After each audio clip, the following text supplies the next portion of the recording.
नमस्कार किसान भाइयों, मैं सतीश एसटीआर खेती में एक बार फिर से स्वागत करता हूं।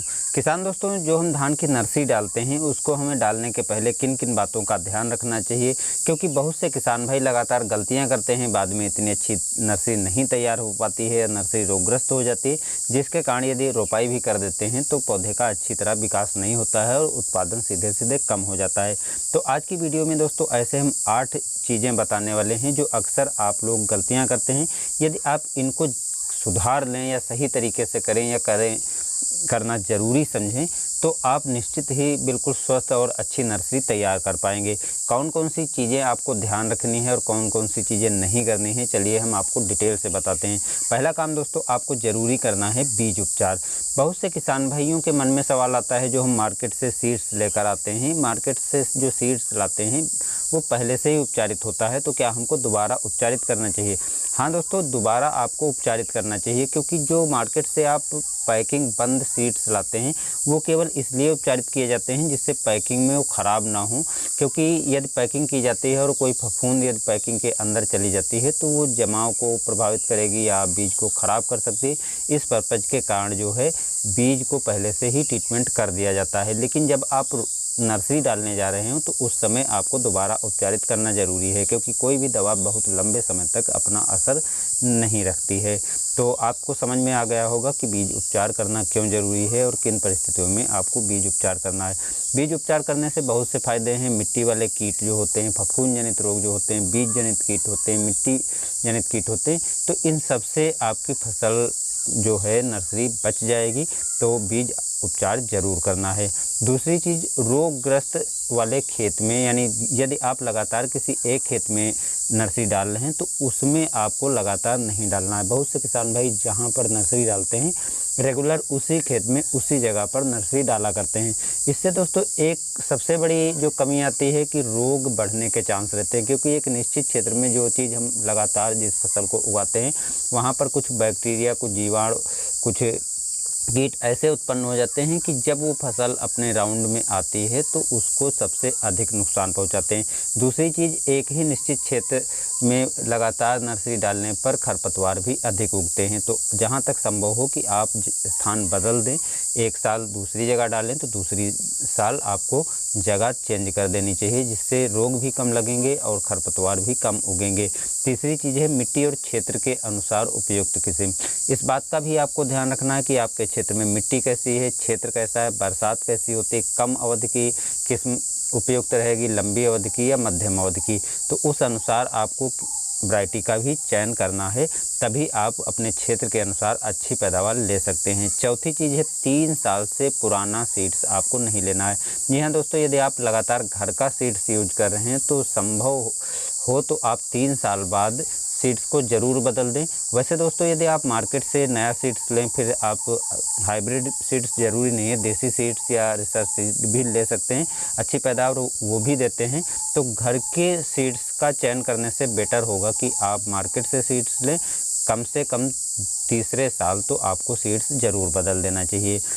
इसके अतिरिक्त किसान भाइयों 4 और महत्वपूर्ण चीज़ें हैं जिनको किसान भाई अक्सर नज़रअंदाज कर देते हैं।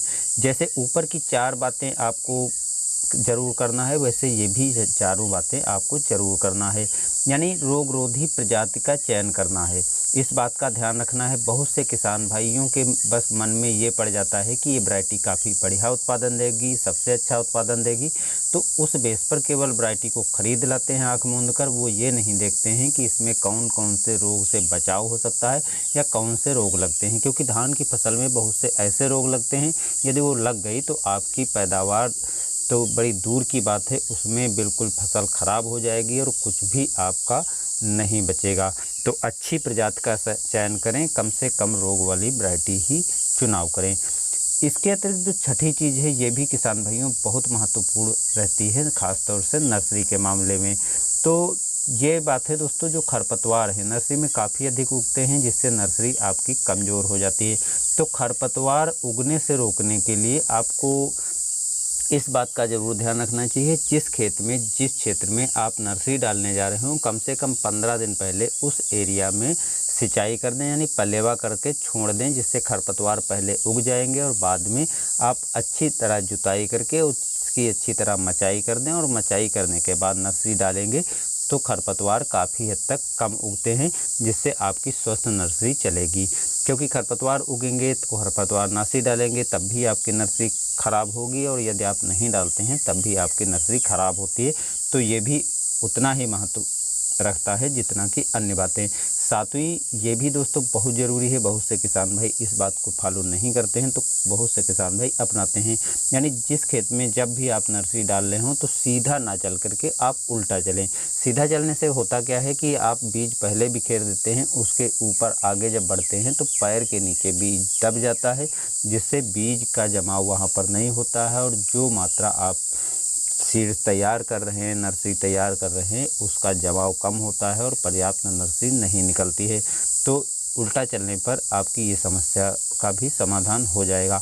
आठवीं और महत्वपूर्ण बात है जिसको आपको गांठ बांध कर करना ही है दोस्तों, समय से नर्सरी डालना।